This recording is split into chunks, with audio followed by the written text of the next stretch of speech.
Welcome to Ride or Ride. My name is Dougie Fresh. To my left is Big Slick Nick with the little Happy. Come on, man. Jesus. All right. We're ready. We're good Let's now? rock and Okay. roll, bro. What's We're up, here on Ride or guys? Rock. We got some hitters here from the motorcycle scene. We got Jay with Left Lane Syndicate, and we got our boy Jordan over here. Tell us a little bit about Left Lane Syndicate, Jay. What's there to say? A lot. Left Lanes for Crime, big That's dog. right. Left Lanes for Crime. We've been in business about going on 4 years now, and rode around, for a couple years, looking at other companies and what other people are doing. And it's like, you know what, I can do this. I got something to say, and it's kind of been viral ever since. Hell yeah. So. Now, everyone knows, the Left Lanes for Crime. If you aren't watching and you're listening, pretty much anyone you see walking around down here in Daytona, I got wearing Left Lane shit now. No, it's cool, though. It's super cool. It's the culture behind it, and you're obviously a big part of that. Yep. You know what I mean? So a lot of people assume we're either from New Jersey or Florida because we are so prominent in both places. Mm-hmm. We go to both places probably 5 or 6 times a year easily. And our first show ever was in New Jersey, and our second show was in Miami. Yeah. So we just That's awesome. up and down the coast. Yeah. No, that's killer. Where are you actually out of? We're actually based in North Carolina, right on the Nice. Outer Banks, Okay. which people are like, what? Yeah. So, but it's cool. You're kind of in a central area where you can get up north and you can get down here. Yeah, it's not super close to the highway, like to 95. So for us to get to the highway, it's a little out of the way. But it's, I live at the beach, so it's worth it. Yeah. It works out good. So it's Left Lane Syndicate on all socials, just, at Left Lane Syndicate or leftlanesyndicate.com. We got a newsletter. Newsletter people get like 20% off almost every month. Cool. So that's the best way to actually follow us. We have a couple guys that make, these point of view cameras or point of view angle reels.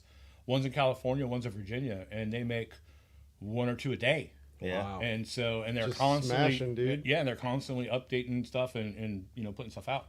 So that's driving a lot of our success. And we got a lot of people that have cameras on their bikes. Sure. And they're either taking video of their helmet with our stickers on their helmet, Yep. or their back with our stuff on their back, and weaving through traffic and stuff. And it's awesome because we don't have to make a lot of that content.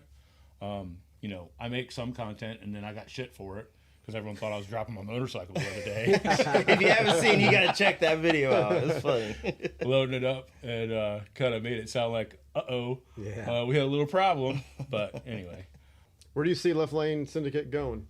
I don't really know. So I started this out as a business because I own another business, and that's kind of how I think about things. So I kind of run it as a business, and I'm not doing it as a hobby necessarily, even though it's turned into this crazy part-time job that takes me 60 hours a week and sometimes more. So this weekend is the first weekend of my season, and I'm going to be gone 20 weeks now. Damn. On dude. the road, probably. At least. Just you? Do you have anyone helping you out? No, I have a couple people that help me.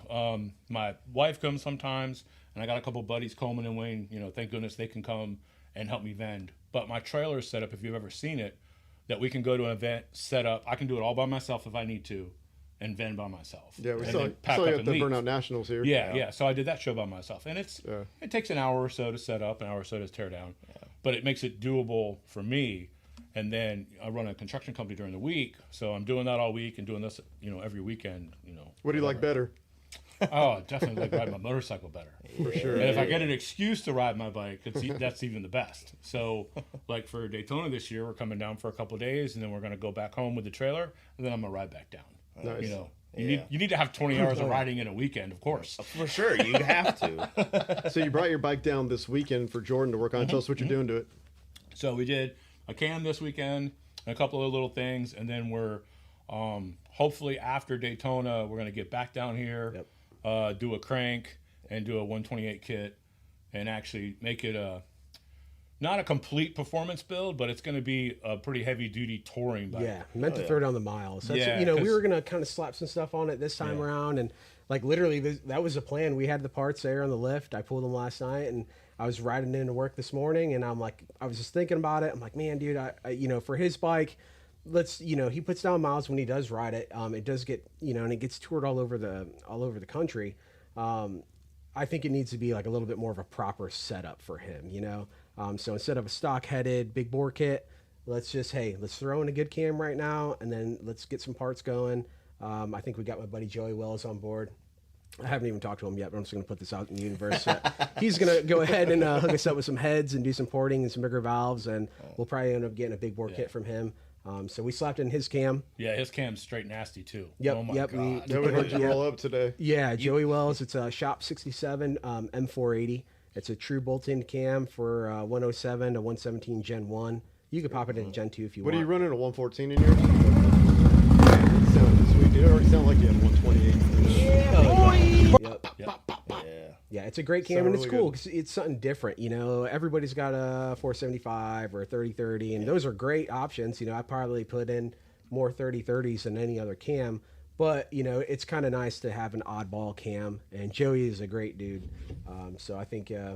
Again, I'm keep saying his name that way. When I'm like, "Hey, Joey, you want to do a set of heads, bro?" And I'm gonna be like, "Bro, check out his podcast." So we got a stock 114 Stock with 114. a 480 cam. Yep, he already had a Trask 2-in-1 Yep. exhaust system. He already Trask assault air cleaner, and he had a wicked intake leak. So that's what he brought me. Yeah. And a already Thunder had Max. Thunder Max. He already had Thunder Max. Are So you it's a- changing out the intake? Yep, we swapped out the intake for a Screaming Eagle 55 mil. So it's a direct replacement. Everybody knows that OEM. So from 2017 to 2023, the plastic manifold garbage, especially in Florida.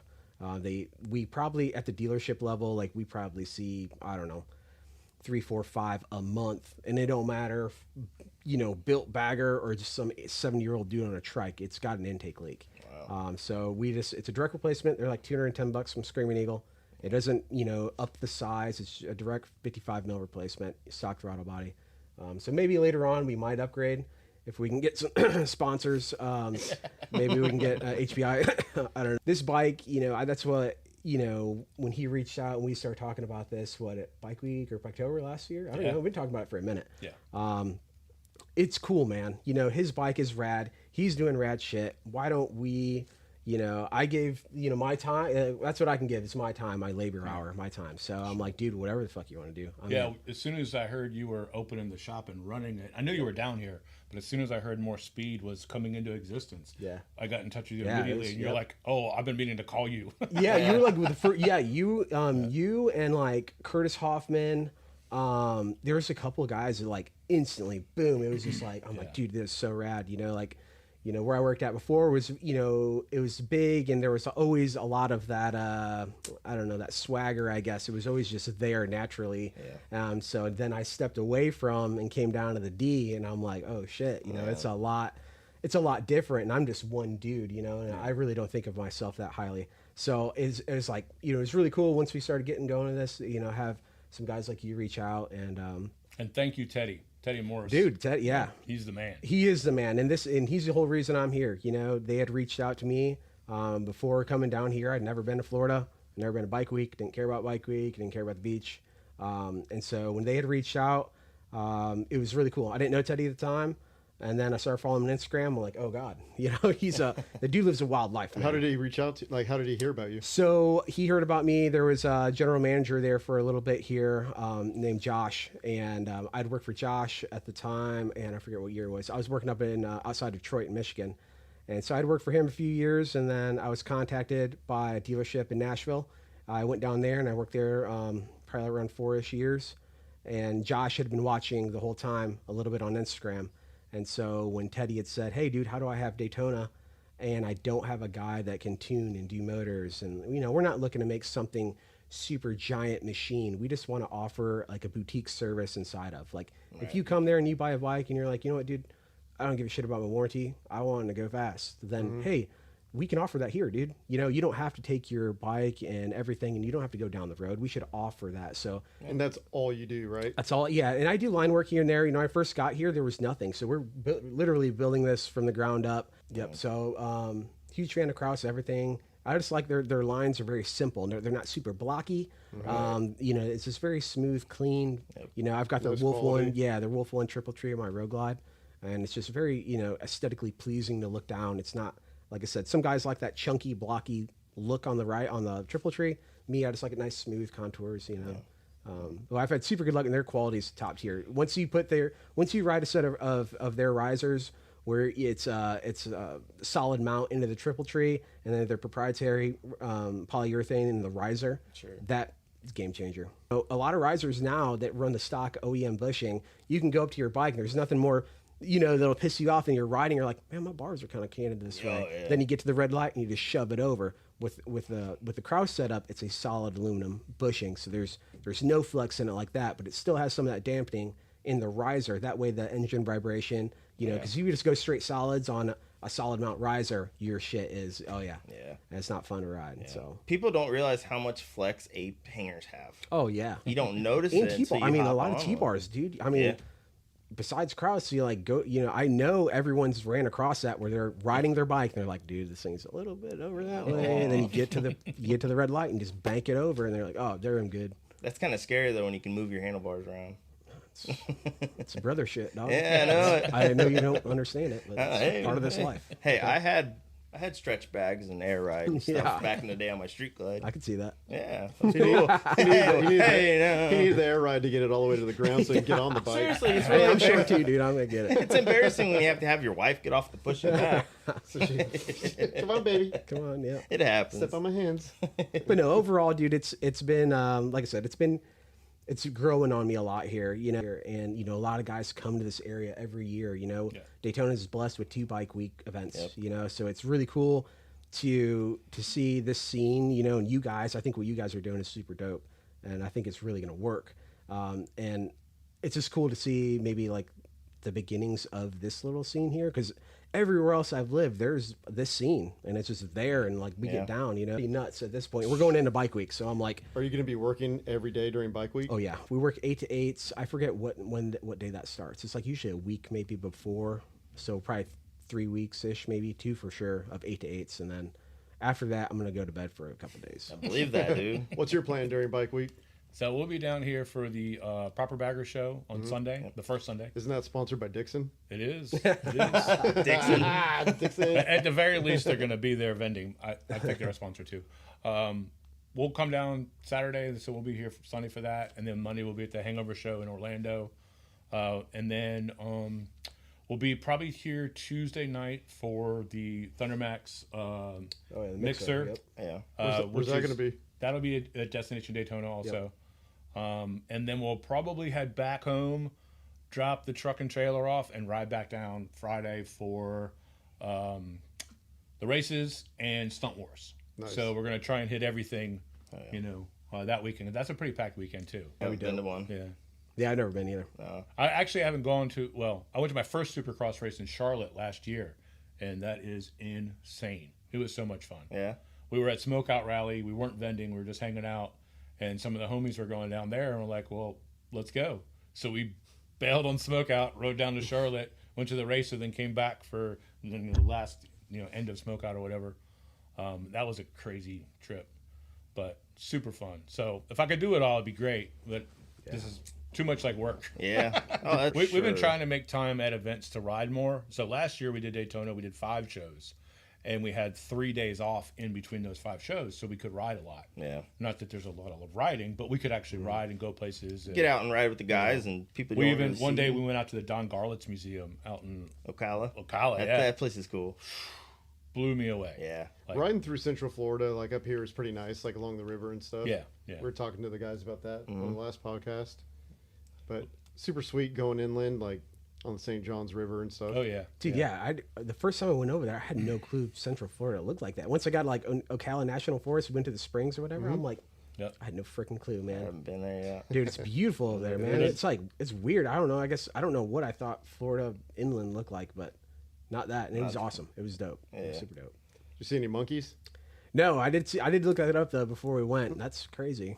That'd be so yeah, cool. They're wild out there in Ocala, dude. Are they in Ocala? Dude, yeah, they're like in people's Dude, backyards. everywhere, dude. Yeah. I love monkeys. I'll take one home. I will. You guys gonna be seeing me riding with a monkey on my back? I think I got a soundbite for that one. Do you? This dude has tons of sound bites. I think so. Just get ready. I won't I'll come work. at you like a spider monkey, Chip. And what's your favorite event? I don't know. Yeah, so many of them. It really depends. Like the hood ride to the Hangover Show is probably my favorite ride of the year. Like I will never miss that. Yeah. favorite event, like just for the event's sake, it's honestly probably a bike night in Hamilton, New Jersey. Yeah. And Superman in New Jersey puts on a bike night there. 400 people show up. Oh shit. And whether we're vending or just hanging out, it is a great time. Yeah. Like a fantastic time. Tell me more about this hood ride. It starts in Daytona and ends at the Hangover Show in Orlando. And it's hoodish. No illegal activities are being done. Sounds like it's right up my alley. That's why I'm saying we're doing it. It's a good ride. The Mercenary Boys put that on. They also do the show, and it's just a big group ride with mostly capable riders on mostly capable motorcycles. If you're thinking about going, you don't know how to ride aggressively with a lot of people. If you don't do it. Yeah, if you're not used to riding in a group, if you're not used to riding in a pack, if you're not used to riding in traffic, fast traffic, and that's cars or bikes or whatever, then you just need to either ride a different ride or stay in the back and take it all in. But there's some guys that are, they're going to get on it. Did they do this last year? Allegedly. How many people showed up to that? 60, probably. It's good. Good little turnout. Jamming. Yeah. The first time I came to Daytona, I did that was the first time I did the hood ride. And that was from Daytona to Space Coast Harley down in, what is it, Palm Bay or something? Whatever it is. That's somewhere. 90 miles. So that ride was... Quack. It's long. Which is that long to get there? To go 90 miles. Yeah. That's for some people. Some people it's faster. Yeah. Steve Chamberlain showed up on his race bike, like legit race bike, and that was fun. Oh, I bet. It was a good time. I bet, dude. So, I like rides like that, and I do a lot of them throughout the year. There's different groups that host rides that are very similar to that, whether it's Club Style Georgia, Club Style New Jersey. All these Club Style pages are hosting these events that have a ride, thing to it that can get a little sporty depending on how many people are there and who shows up. Allegedly. Now, we have an event, the East Coast Booty Run, coming up at the end of April. And that ride is from Kildover Hills, North Carolina, up to Virginia. And it is the least left lane syndicate ride you would ever go on. It's slow, it's congested, and it's just the way it is in our area. You can't get out and ride fast. There's too many cops. There's not enough road. There's no highways at all. So it's just a kind of a slow ride. But people, have a good time, and there'll probably be 100 people there this year. That's awesome. Is it twisties? No, it's North Carolina coastal. Like, we're going to ride through a little bit of swamps. There's a little bit of twisties, but it's nothing like we're not going to be on any highway. Right. Not like you're in Tennessee. No. Sure. And it's definitely not like in Tennessee. Right. But you don't want to take a group ride to the Dragon with 100 people anyway. That would be horrible. That would be miserable. That would be horrible. It'd be a parade. There's just no way around it. And that's kind of like what this ride is too. Yeah. That's cool. I'm going to try to make that. Yeah, it's a fun event. And basically that event's just a motel takeover, like a camp out, which we did it one year. We didn't tell the hotel we were coming. We just showed up, and then we rode from that hotel to another hotel in Jacksonville, North Carolina. And the manager of the hotel came out and says, like, look, we want you to do this both nights here next year. I was like, okay. Tight. And we did. And it was awesome. Like, it's basically just a party for 2 nights in a motel. You can't see the parking lot from the road. It's oceanfront. It's beautiful. Oh, yeah. And we had half the hotel last year. And this year we're going to have at least 3/4 of it. Nice. Oh, yeah, dude. So it's just all the homies from all over the country come in and hang out. And where's this at again? This is in Kildover Hills, North Carolina. Right on the Outer Banks. And what's the name of the hotel? It's called the Mariner Motel. Mariner. So if you go to our page, we have a pinned post on our Instagram page that has the details. So you have to call to book your room. If you get it online, you won't get the reduced rate. But you call to book your room, the instructions are on that post. And then show up Friday night. Everybody gets in. We do like a potluck style dinner probably. Like, we're not providing food, but we'll have like everybody get pizza or something. So everyone will get a pizza from a different place or whatever. And then Saturday we do the ride, and we usually go out for lunch. This year we're actually going to ride up to this like picnic area at another beach where they have the pavilions that you can rent. So we rented a big pavilion, and we're gonna grill hot dogs. Yeah. It's a bring your own weenie hot dog party. Oh yeah, dude. Yeah. Nick loves. Nick I love a good loves a Lizzie. good wiener Club party. Stop, Club Stop Virginia is sponsoring or co-hosting the lunch. We've done a couple rides with them where basically we just decided, hey, we're gonna go.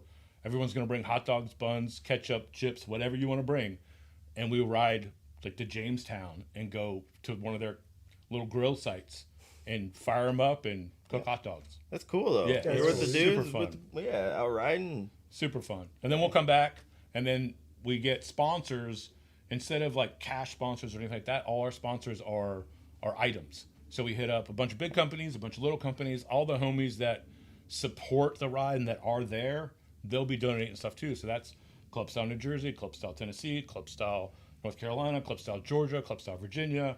All those different pages, they all support this stuff and, have for a long time. And then last year we had Simpson. This year we're going to have V-Twin Visionary for sure. Last year we had Thundermax, Clockworks, This is Saddleman. doing big, dude. Well, yeah, and I'm hoping we can get Dixon to do some stuff. But basically, all they do is just send me a few things to give away, right? And then we do a raffle, no money, it's a free raffle. And everybody gets a raffle ticket that shows up. Like when you get there, you get your ticket. And then we'll probably pick 8 or 10 things to give away to specific people. So we'll do whoever has the jankiest helmet. Sure. You get a brand new Simpson helmet. That's Whoever showed up wearing earbuds, you get a Lexan intercom. Whoever showed up with the baldest tire, you get a inflator, or whatever it is. We That just pick sounds all cool. these different Yeah, things. that's So That's killer, dude. it was cool. Yeah. Millhouse came down last year from Thundermax. He was like on his route, and so he came and he got to ride a little bit with us and hang out. And it's a really cool event for companies because they can just come and Yeah. do motorcycle shit for the first time in a long time. Dump Truck came the first year. He had a blast. As soon as I mentioned it to him, he's like, I'm coming. I was like, you want to sponsor? He's like, I don't even care about that. I'm coming. Yeah. And then he was with Sawicki at the time, and they did sponsor some stuff. That's cool. So that's the vibe we're going for. Yeah. That's what the culture should be, man. Yeah, and it's like, it's hard to put on an event. It's hard to host events, and it's the only thing that we actually host. Mm-hmm. We don't sell anything during it, we give away hats and shirts and stuff, for the event. But we're not like pushing our brand at all. Sure. Honestly, it's about helping everybody else's brand and pushing them out. And, Wretched, Scent, Death Wish, who else? I mean, there's just tons of different companies that are giving away stuff. We were talking about that the other day. Like everybody should be just helping everyone else out. Yeah. We try to tag you as much as we can and stuff. And I think it's important because we all have all these companies have the same client base, and my favorite thing in the world is to introduce person A to person B from wherever it is and have them come together and meet and hang out and know that they can ride with them wherever, and then for another company to do the same thing. And people are like, oh, you heard of this company? I'm like, yeah, that's my homie. You should support him too. We've taken people to different events or taken companies to different events, and they're like, man, I can't believe you did this. I was like, why? I mean, this is what you should do. Make sure you do this for other people. Yeah, people get so gatekeeper-ish. Even having him come down, this shit was rad. Sure. It's it was fun. He's helping me out. I'm helping him out. And hey, dude, it was like a win-win for everybody. Yeah. And so I think, like you said, if more people do stuff like that, then that helps everybody. But some dudes just get so weird about it, and it's weird. It's crazy. real weird, man. Yeah. And you can see it and you can feel it, and it's just like, man, dude, if we're just this dude's been great the entire time I've known him. He's just cool. You know what I'm saying? just super humble. Yeah, dude. If I can help you out, I will 100%. And that's how I treat you. All the customers at work. That was my big thing. Is when they wanted this, and I didn't really want to have a name. I just wanted to be a dude in the back that put cams in and can dyno tune. And I wanted to listen to my Audible books every day. Okay, that was nice, Sure. But then they wanted the name. It's I just want to treat the customer right. I'm like, dude, I'm not a salesman. I'm not going to lie to you. I'm not looking to rack your bill up. If you want to spend $2,000, we can get you a dialed in stage 1. If you want to spend $20,000, we got a couple of $20,000 tickets back there right now. It's all right, we got you, man. Whatever you want to do. And I think if you treat everything in life, what you got going. Well, that's how we feel about sales totally. I'm not trying to sell anyone anything they don't want. And you want to come talk to us at the booth and be cool, great. But if you don't want to buy it, I don't care. Please and that's don't. in the short time of this little Morse Speed thing, that's how I've treated the customers, and the feedback's been phenomenal. And then, hey, guess what? If I mess something up and I forgot to order you, or I ordered you the wrong part, I'm just gonna call you and tell you, hey, dude, I messed up, man. I next date it, but dude, I ordered the wrong part. And I just don't lie. Yeah. Even sometimes it hurts, man. I jack something up, or yo, hey, dude, I pinch an O-ring. It's gonna be another half day. My bad, bro.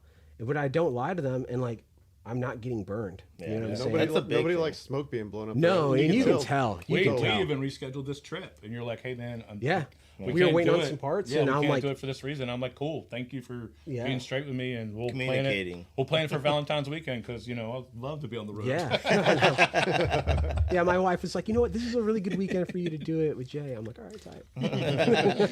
I wouldn't want any other weekend but Valentine's Day weekend. Yeah, we were waiting on some parts, man. And remember, I was like, I'm like, dude, I get in the vibe that we're not gonna have them in time. Like, I would hate for you to come down and then we're like dead in the water.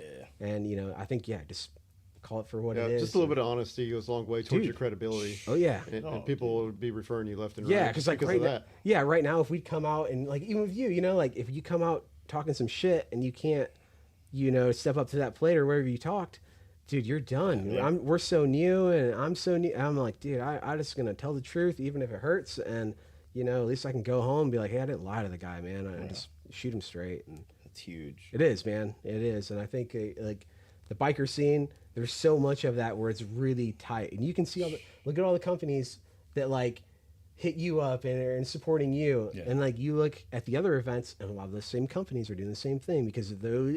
And you can tell like who the rad dudes are, and then you see the dudes out there that never support shit, and you're just like, oh god. And then you start to look at it, you're like, oh, you can tell a mile away, man. So I think it's super super big, and that's how we're trying to go forward, and just linking up with like-minded dudes that are trying to do good stuff and treat people right, man. This veteran-owned and biker-ran podcast has been brought to you by the official Rider Rot merchandise store. Check out inktrendsprintco.com and grab your gear today. What got you into motorcycles, man? Have you always been into them? Me? Oh, man. Let's see. Neither my dad, my uncle and my dad, they would ride when they were younger. But my dad never had a bike until he turned, I don't know, he's maybe late 30s, 40 years old. But I grew up, I don't know, I was probably 7, 8, and I just loved little dirt bike toys. I was like a hot rod kid. Yeah. My uncle owned a detailing shop, so I was always around cars. I've been working since I was like a little kid. He would pay me $5 here. I was like 6 years old. So, and then I ended up detailing cars with my uncle at a shop, through high school and everything. So, but early on, I was just really big into cars and motorcycles. And then when Honda used to have the little paper, like dirt bikes, brand new like dirt bikes or four wheelers, they have a little paper. I used to carry it around. And I'm like, dude, I want XR80, dude. I want this XR80. And my dad used to do snow flying as well inside. And I would work for him. And I was a kid, man. He would do what? Child snow labor. Plowing, like with his truck. I thought you said stunt flying. I was like, flew for Red Bull? It's not a big deal. It's pretty minute, yeah. He used to do it on the side. My dad's was trying to. But he would do that, and I would. So when he was doing the parking lot, I would go and do the sidewalks, and he would pay me. And so we just started to save up money for my dirt bike. And then, so early on, I forget how old I was, 10, 11, 12, somewhere around there. I got my first dirt bike, and then it was game over, dude. Like straight crack addict, hooked every single day. I don't care if it was raining, anything. I'd get off school, go straight to my uncle's house, and I was just riding for an hour. And it was in like the back of a neighborhood. It wasn't nothing cool, you know what I'm saying? But every day, I was all about it. Then I got hooked on, dude, I want FMF exhaust, and I want this. I want, my rental risers, and I want, it just went. So I did dirt biking. And then, man, after that, then my dad got a Harley, and so then I started riding this dyno when I was like 13. Yeah. And so then he would let me, he'd borrow a bike, and then I'd be on his dyno convertible, an Evo 98 dyno. I still have it. It's up in Nashville. Do you? So, yeah. Sick. Yeah. It's at my buddy's house, and so I started riding that with my dad, and then I found out that chicks, like I was like 15 then, and I was real confident on a dyna, and I thought it was like, then I realized like, oh shit, it's like really tight to like roll up wherever, and I'm 15, and they let me get tattoos early, and I'm on my dad's Harley, and like all the chicks are all about it, and I'm yo, this is like a pretty sick thing. And so that kind of went that way, and now it's just dudes. Yeah, now we're talking about going a hot dog run, so it's really gonna be awesome. Yeah. So that happened, and then I kind of partied a lot through high school and kind of just, you know, I was always riding, but I kind of partied a lot and kind of just veered off track for a while and then got pretty deep off there. And I was like, man, I need to do something. So it was either the military or I'd ran, you know, you always see the MMIs on TV. Oh, yeah. And so I was signed up to go to MMI and I think I was coming down here in Florida. And there was one called Ohio Technical College. And it's kind of like an MMI UTI thing, but it's there outside of Cleveland. And they had an American V-twin program. And we were endorsed by like DynoJet, SNS, Baker, and some other V-twin. And so it was like 10 or 15 grand cheaper. You know, I don't come from any kind of money. So I was, you know, so I was like, yeah, I guess I'll just try that. And I'd never moved away from my little area of Northwest Ohio. And I moved out there with a girlfriend at the time and went to school for that. And then that's pretty much it. I graduated out of there. It was just a year-long, you know, bullshit course, whatever. Sure. And then I couldn't really find a job back home wrenching. You know, there was no openings at the time, so I went into a dealership in Perrysburg, Ohio, and I was just a porter, man. I was, you know, I just did whatever, wash bikes, shop help, you know, if they'd let me change a tire here or there, or, you know. But I've always been like a workaholic, so that's a very big strong suit of mine. Is like I can fucking work, and so a lot of the technicians seen that at the time, so they started feeding me. So as soon as the spot opened up, boom, they were like, "Yo," and so that's what kind of led into it. And then I've been with Harley ever since I was like, I think I started in a Harley dealer when I had maybe just turned 19. So I'm 30. I'm gonna be 34 this year, and so I've just been kind of the one that's 15 years. You what? Carry carry the one. 15, count that high. Yeah, 15 years. Yeah, so it's and that's why, you know, a lot of dealerships, you know, they like to have that young dude that's been in there super young. He's got a lot of experience. You know, I got mastered out at a youngish age. Well, you got what? Mastered out. You got mastered out? Mastered out for Harley. So I was master tech early. We're master rage baiters here. That's why. I get to bring that up. But yeah, it's been a journey, you know. I don't know. It's very unique. And you come down to a giant dealership like this, and it's like kind of wild because I worked at small dealerships, and then it's a whole different game. But now I look back, and you know, I was talking to my wife about it the other night. I'm like, dude, it's just wild that we're even in Florida. We have a kid. We got another kid on the way, and I'm working this. You know, if you had asked me 2 years ago, and you told me that I would be here doing this, I'd be like, you're high. Dude. Would you consider yourself a smart man? I'm not a smart man. No. But I know what a dyna is. I just had to use it. That's a good spot. That's a good spot to use it. But yeah, no, it's been good, dude. Like, it's been a journey, and I talk to a lot of young techs hit me up. I used to post a real lot on Instagram. Since I moved here, I've kind of like, it's a lot. I know, you know, you guys more than anybody probably understand it. Yeah. But it's I used to post a lot on Instagram about like tech side of things, and it's cool. You know, it's cool. It's everyone gets so attracted to it. You know, I want to be a Harley mechanic, and it's fucking cool, and it is cool. It's really cool. It's just you got to find your spot in the country dealer group. Yeah. Jay, what got you into riding, dude? The neighbor kid got a YZ50 when he was like 7, 8 years old. Yeah. And you kicked his ass off of it, bro. Had to ride that. And rode it. Didn't have a good time at all. And had to ride it again. And then I was told by my parents, you cannot have a motorcycle. And they told me and my brother that. And so all the neighborhood kids had to watch their motorcycles because we might take them and go for a ride. And then as soon as the two of us moved out of the house, we both bought motorcycles immediately. Sure. And I've had bikes ever since then. That's 40 years now. How many bikes do you think you've had? Not too many, 12 maybe. Yeah. It's a fair amount. Yeah. I bought as soon as I bought my first bike, I bought 2 more immediately. So I had 3 of them for a long time. That's smart though. Yeah, you know, you got to have a sport bike, you got to have a street bike, and you got to have a dirt bike. Yeah. You know, because you never know what situation you're going to get into. True. And then I rode street bikes and sport bikes for a long time. And then we moved down to the Outer Banks, had kids, stopped riding for a few years, you know, wanted to do the safest thing possible. Probably should have just got life insurance, it would have been easier. But and then started riding again about probably 15 years ago. My kids were a little bit older. Oh. And then from then, I was like, okay, I had worked with like bands and stuff in the late 90s or mid 90s, and promoting bands, promoting shows, concerts, all kinds of stuff. And that was like really hard work back then because, there was no internet. Yeah. It was all, real. Just writing your phone number on the bathroom stall. Yeah. Trying to get people to call. Trying to get people to go to a show and advertise stuff, whatever. So then in the mid 2000s, by that time, I was like, oh, I can just sit at my computer and make a flyer or whatever. So then I started hosting events. I started helping other people host events. Wow, that's cool. I started a writing club that we literally did 50-some charity events in a year. Like we had a bike night every week that was for a charity every Tuesday night. That's cool. And, got a relatively good group of people together, a big group of people, and did that. We, helped a bunch of people. We raised a bunch of money and stuff like that.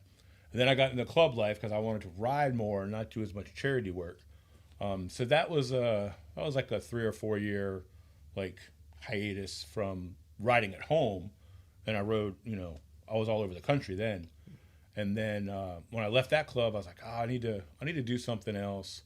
I need to give back to the scene because I'd gone to a couple events by myself. And I was telling you earlier, I showed up at an event and there was a dude from New Jersey there that showed up by himself too. And, I went one state away. He was like 3 states away. I was like, wow, that's possible. That's pretty cool. Mm-hmm. I want to meet these people. I want to, hang out with them. So that's Superman in New Jersey, and he rides all up and down, everywhere. Yeah, boy's wild. And he is. And like we have so many mutual friends all over the country now. But so then I saw what you could do and the lifestyle that I wanted to be part of. I still wanted to, crush miles. Like it's nothing for me to, buy a new bike and ride to Key West on it from North Carolina, whatever. And that's what I did last year. But now I kind of made it myself a job. So I kind of have to drive to these events. It's kind of whatever. But, in that period between starting Left Lane Syndicate and riding with a club, I was going to events, supporting all these other vendors. I have tons of friends that have, shirts for them from 5 or 6 years ago, whatever it is. And I talked to a lot of people and heard, how hard it was for them to be at some of these events, for whatever reason.